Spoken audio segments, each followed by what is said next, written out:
It's May 31st here in Seoul. I'm Choi Min-dong. We begin with these stories making the headlines at this hour, starting with the debate over the U.S. deployment of nuclear arms in Korea. The U.S. State Department says the country has no plans to deploy nuclear weapons on the Korean Peninsula, shutting down resurging speculation over potential redeployment against North Korean threats. South Korea is hosting its first ever multilateral summit with African nations next week. Leaders from 48 African nations are taking part with hopes of expanding cooperation in business and other key areas. Former U.S. President Donald Trump has been found guilty on all 34 counts of falsifying business records in his hush money criminal trial. This makes him the first U.S. president in history to be convicted of a felony. The U.S. State Department stressed that it has no plans to redeploy tactical nuclear arms to the Korean Peninsula. The remarks come after the Kremlin warned that it would consider additional nuclear deterrent steps if the U.S. deploys ground-launched intermediate-range ballistic missiles to the Indo-Pacific. Our Lee Seung-jae reports. Amid nuclear threats posed by North Korea, a ranking member of the U.S. Senate Armed Services Committee on Wednesday raised the idea of deploying U.S. tactical nuclear weapons to South Korea to increase deterrence against the regime. To this, Republican Senator Roger Wicker proposed a redeployment of U.S. tactical nuclear weapons on the Korean Peninsula. However, according to U.S. State Department Deputy Spokesperson Vedant Patel on Thursday, the U.S. has no plans to redeploy its tactical nuclear arms on the Korean Peninsula. He emphasized that the U.S. does not see returning nuclear weapons to the Indo-Pacific as necessary. The comments also come as Wicker's proposal was met with a heavy pushback from Moscow. In a recent interview, Russian Foreign Minister Sergei Lavrov warned that Moscow may consider additional nuclear deterrent steps if the U.S. deploys IRBMs in the Indo-Pacific region. But the U.S. State Department's spokesperson said Lavrov's comments was Russia engaging in nuclear saber-rattling. Patel also condemned North Korea's ballistic missile launches on Thursday and noted Beijing's role in helping address the security challenge from Pyongyang. He also commented on the North's sending of balloons carrying trash and fecal matter to the South earlier this week, calling the move malign and destabilizing. U.S. tactical nuclear weapons were withdrawn in South Korea in 1991, and the country has since stuck to its non-nuclear status, relying on the U.S.'s security commitment. Lee Seung-jae, Arirang News. U.S. President Joe Biden has partially lifted his ban on Ukraine using U.S. weapons for strikes on Russian territory. According to U.S.-based Politico, citing two U.S. officials who spoke on the condition of anonymity, the U.S. president has approved the use of American weapons for strikes inside Russia, only for the purpose of defending Kharkiv. The decision comes as Washington faced strong appeals from Kyiv, urging permission for its forces to defend themselves against attacks coming in from Russian territory. However, the U.S. official stressed that the U.S. policy of Ukraine not using U.S.-provided long-range missiles and other weapons for offensive strikes on Russian territory remains unchanged. The first South Korea-Africa summit is set to take place here next week. It will be the largest multilateral event under the Yoon administration. For more on what to expect, here's our presidential office correspondent Kim Do-yeon. 48 African nations, among those around 30 heads of state. That's the expected size of the first Korea-Africa summit hosted by South Korea on June 4th and 5th. The summit's theme is the future we make together. Making this the grand basis of Korea-Africa cooperation, we will deeply discuss the three goals: shared growth, sustainability, and solidarity. According to the top office on Thursday, the first event-wide engagement will be the dinner banquet on June 3rd, and after the main opening ceremony kicks things off, the leaders will go into discussions. And after the closing ceremony, there will be a joint press conference by President Yoon and African Union Chair and Mauritania's President Mohamed Ould Ghazouani. On the 5th, South Korea's Trade Ministry and Korea's Trade Investment Promotion Agency, or KOTRA, will host a business summit. During this period, there will also be 13 sideline events. South Korea had actually been eyeing this event for a long time, first announcing the plan back in 2022. 교류 협력을 더욱 체계적으로 추진하기 위해 아프리카와의 기존 장관급 포럼을 정상급으로 격상하겠습니다. 이를 위해 2024년 한국에서 한아프리카 특별 정상회의를 개최하고자 합니다. The top office emphasized that 60% of the African population is under the age of 25, with a big market and abundant key natural resources, saying it's a must that South Korea enhances exchanges with the continent, adding such a summit has come late. Considering our country's status in the international community, it seems somewhat late to hold the first summit now.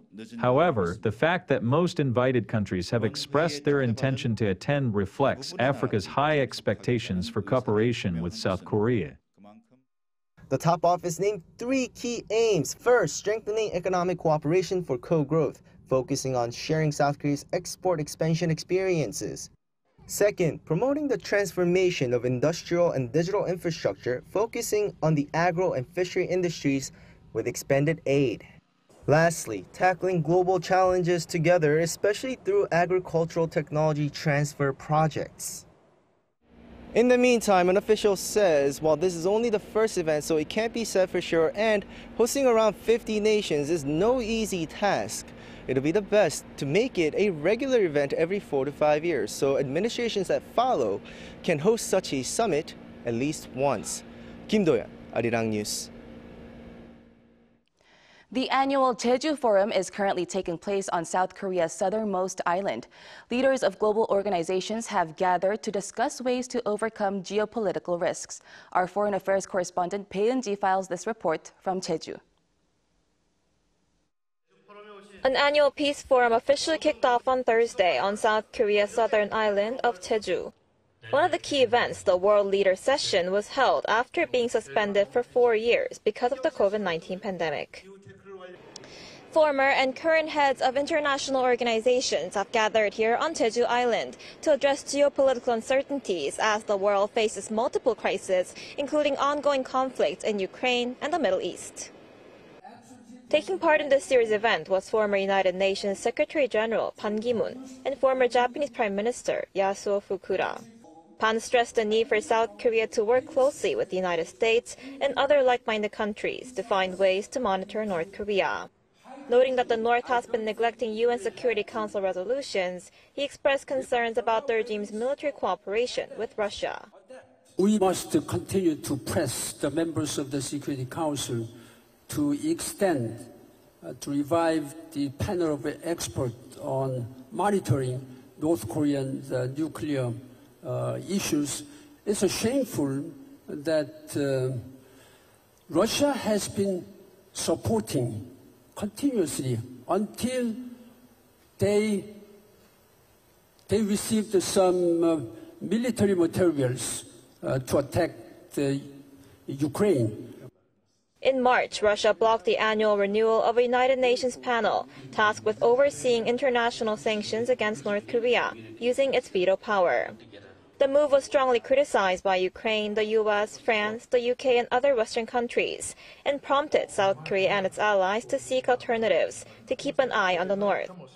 Meanwhile, the executive director of the APEC Secretariat, who also took part in the event on Thursday, stressed the importance of middle powers in order to overcome global risks, referring to countries that sit below great powers but still have influence over global politics. I really feel that there is a role for middle powers in helping us to deal with those issues, whether it's climate change, whether it is the digital issues, whether it's AI, whether it's the energy transition. There are more than 300 experts taking part in this year's Jeju Forum. It will run until Friday at the Jeju International Convention Center. Bae Eun-ji, Arirang News, Jeju.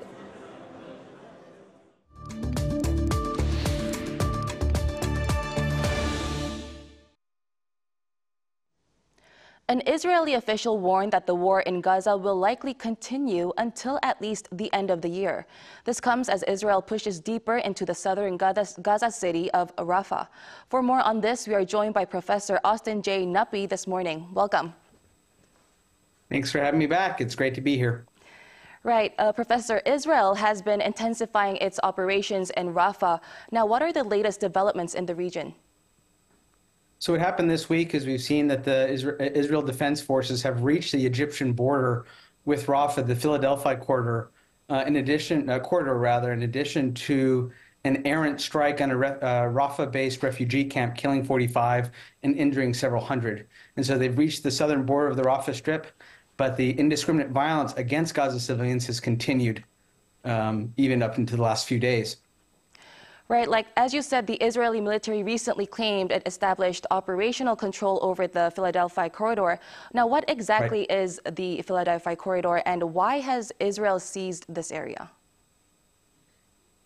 It's approximately 100-meter no-man's zone bordering the southern end of the Gaza Strip with Egypt. It's about 8 miles long and 100 meters or 100 yards wide. It's important because it's the shared checkpoint between Egyptian security forces and the Gaza Strip. It's also important for the Israeli Defense Forces because they're concerned about underground tunnels connecting Egypt to the Gaza Strip, whereby Hamas could use those to rearm, resupply, get fuel, etc. So it was a strategic, mid-level strategic objective for the IDF. It's unclear how that's going to help them ultimately, one, either free the remaining 125 hostages on the one hand, or on the other, completely degrade and destroy Hamas on the other. Right, and it appears that Gaza could see another 7 months of war, according to an Israeli official. Is Israel basically dismissing the idea that fighting would end after the military offensive in Rafah? What's to come next? Yeah, so the 7-month timeline is a political signal that Tel Aviv is sending to Washington. It's no coincidence that in 7 months the Americans are going to be going to the ballot box in a presidential election. And so if I'm a member of Netanyahu's current government, I'm advising the president to maintain a low level of conflict in Gaza that they can manage until the election, in which case, if there's a change in administration the following year, re-engage with the Trump administration that would be more friendly to the Netanyahu regime's war aims. And so they're trying to, I suspect they're trying to hold out until the American election results become clear in mid-November. Right, and Israel's offensive continues despite mounting global condemnation, even with sanctions likely to be imposed by the EU. What's on Israel's mind at this point?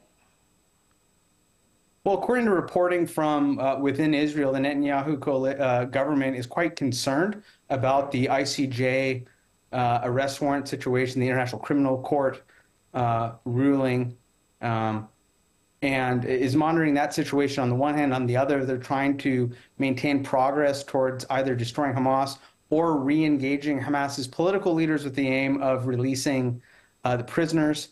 At the same time, there's still quite turbulent diplomatic relations with the Biden administration as well as European partners. And so they're trying to juggle many different dimensions of international diplomacy at the same time, fighting a war and confronting fractures within their coalition. Even this week, we've seen coalition members, including Benny Gantz and Yair Lapid, threatening to leave the coalition and call for an election. So Netanyahu is trying to hold together this wartime coalition, engage with international partners, and prosecute a war all simultaneously. Right, and speaking of international diplomacy, there's growing pressure on the Biden administration to change its relationship with Israel, and it hasn't gone as far as condemning the attacks in Rafah, but it has been urging Israel to do more to protect civilians. Now, how will the relationship between the U.S. and Israel change with continued attacks on Gaza? So in the event that indiscriminate violence against Palestinian civilians continues, I think the most telling sign would be continued political disruption at home, either campus protests, other members of the administration or State Department resigning in protest. Only if Biden thinks that the Gaza issue is going to undermine his chances at re-election will the administration change course. At this point, there have been continual calls of a red line of warning the IDF to not engage in a ground offensive in Rafah every time there's yet again another attack against Palestinian civilians, the red line changes. And so now we're at a point where the Netanyahu government neither fears nor respects the Biden administration, and they're pushing the case. And the only way that Biden will change course is if he thinks this foreign policy issue will undermine his chance to win key states like Michigan that have a important contingent of Arab American voters. Right. Thank you so much for your insight, as always. We appreciate it. Great. Thanks for having me. Appreciate it.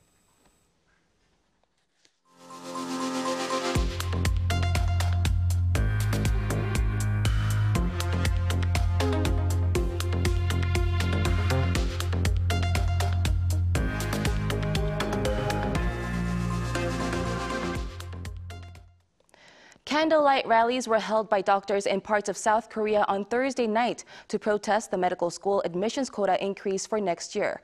Meanwhile, colleges are set to release their detailed admissions guidelines today. Park Gon-woo has the details. An estimated of 5,000 doctors gathered in front of Deoksugung Palace in Seoul on Thursday night for a candlelight rally against the admissions quota hike for medical schools in South Korea next year. Under the slogan of a death sentence for the Korean medical system, the Korea Medical Association also held rallies in 5 other parts of the country, including Busan, Daegu, and Daejeon. Lee Myung-taek, the head of the KMA, strongly criticized the government for making decisions unilaterally instead of discussing them with doctors. During the protest, he also hinted at an even bigger fight they would carry out in June. He asked for senior doctors, including practitioners, to join the fight, together with the junior doctors, students, and professors. Contrary to speculations, Im didn't announce a general walkout during the protest. While the medical community strongly criticized the government for ordering doctors to return to work, some doctors appealed to the government to open official lines of communication and persuade them to come back. On Friday as scheduled, medical schools are expected to release the details of their 2025 admission guidelines reflecting the fixed quota announced by the Education Ministry the day before. According to the ministry, there will be a total increase of 1,497 students entering medical schools compared to the year before across 39 colleges nationwide. That adds up to a total of 4,610 medical school places for 2025. Park Gon-woo, Arirang News. Classrooms with only chalkboards and textbooks could become a thing of the past. Our Choi Soo-young went to an education fair to check out the learning methodologies for future generations. The teacher rolls digital dice instead of using chalk. Students use tablet styluses instead of pencils. This is a model classroom showing education methods for future generations at the 2024 Korea Glocal Education Fair in Yeosu, Jeollanam-do Province. The teacher running the model AI classroom said it is time to prepare for future education that goes beyond the accumulation of knowledge. When we teach, we prioritize problem-solving skills over mere knowledge memorization. We focus more on this area by creating problem-solving spaces in the metaverse, which brings many positive effects. Bong, the teacher, said that future education will be based on sharing and communication, unlike traditional passive education where knowledge is simply delivered from a teacher to the student. Students who participated in a history class said they could focus even more and enjoyed learning interactively. It's definitely more interesting and fun to learn within games on a screen compared to just reading textbooks. Communicating with the teacher is also more efficient. Instead of just listening to the teacher's lecture from a textbook, we can present together and see the teacher from different angles, making the class more effective. One of the educational devices company officials participating in the fair spoke about the schools that apply future education systems. In one middle school and one high school, the system is now in place and working effectively. According to school officials and teachers, using our system has notably reduced fatigue during full-day classes and significantly improved efficiency in sharing lessons and collaborative work among students. The 2024 Korea Glocal Education Fair will run until June 2nd. Choi Soo-young, Arirang News, Yeosu.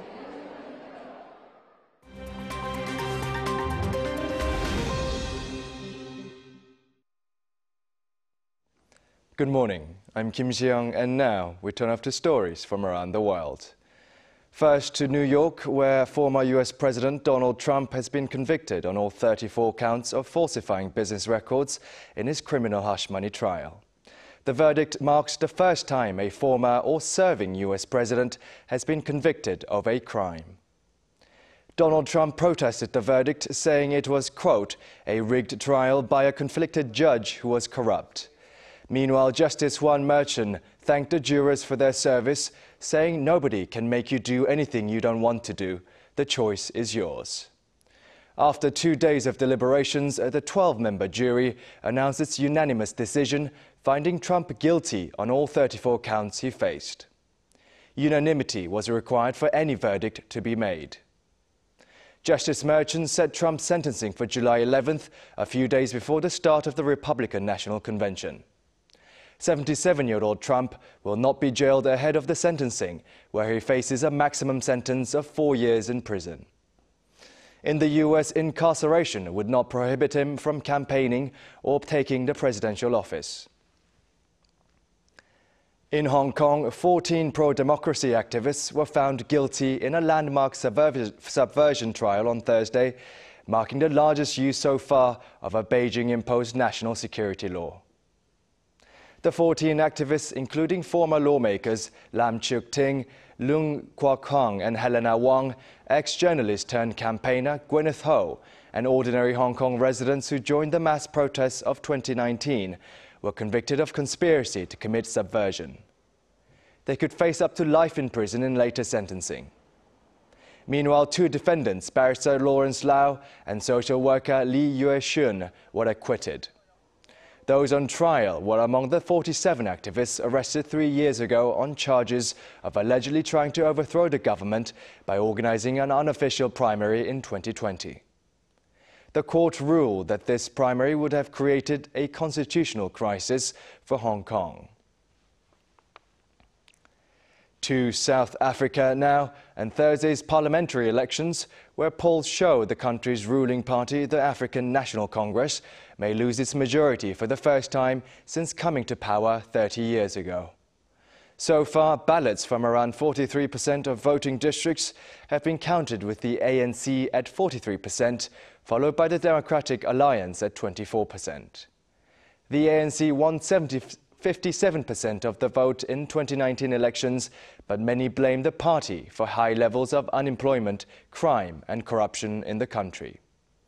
Under South Africa's parliamentary system, if a party fails to achieve more than 50% of the votes, political parties must form coalitions. Nearly 28 million out of the 62 million South Africans registered to vote in this general election, with the results expected over the weekend. Rock star Jon Bon Jovi has confirmed the wedding between his son Jake Bon Jovi and British actress Millie Bobby Brown. Bon Jovi said in an interview that the couple married earlier this month in an intimate ceremony, telling the BBC's The One Show that it was a very small family wedding and the bride looked gorgeous and Jake is happy. 20-year-old Millie Bobby Brown rose to fame for playing the role of Eleven in the hit Netflix show Stranger Things, as well as her role in Enola Holmes.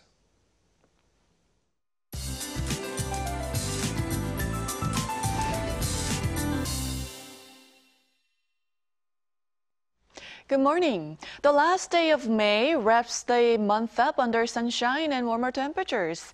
Afternoon highs will be a couple of degrees higher this afternoon, and those in Gyeongsang-do provinces especially need to brace for high heat that could hover around 30 degrees Celsius this afternoon.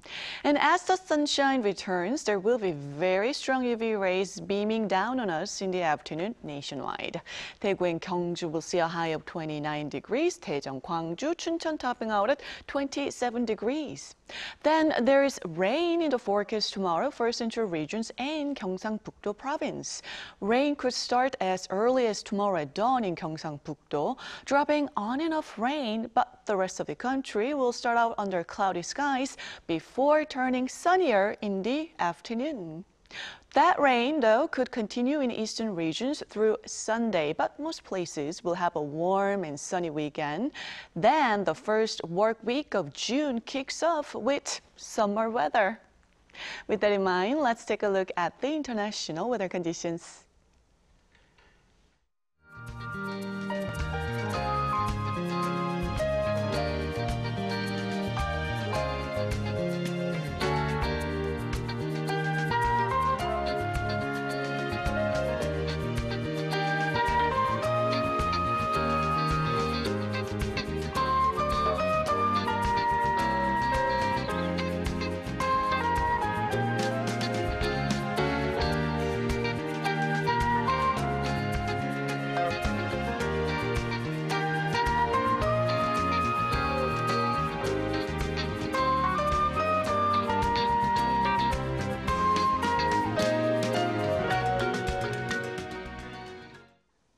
We thank you for watching New Day at Arirang. We'll be back next Monday at the same time, 9 a.m. Korea time.